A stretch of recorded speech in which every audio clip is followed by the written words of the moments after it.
قال رسول الله صلی اللہ علیہ وآلہ وسلم ما كان وجرا۔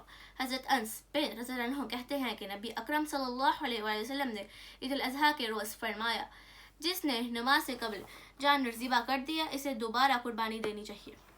اسے بخاری اور مسلم نے روایت کیا ہے۔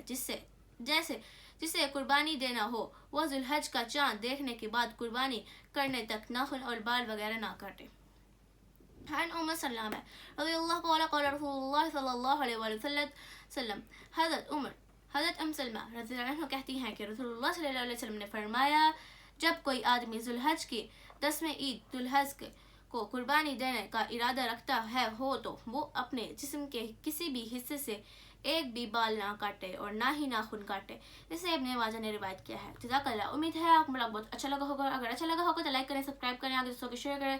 ملتے ہیں اپنے نیکسٹ ولاگ میں، تب تک کے لیے اللہ حافظ۔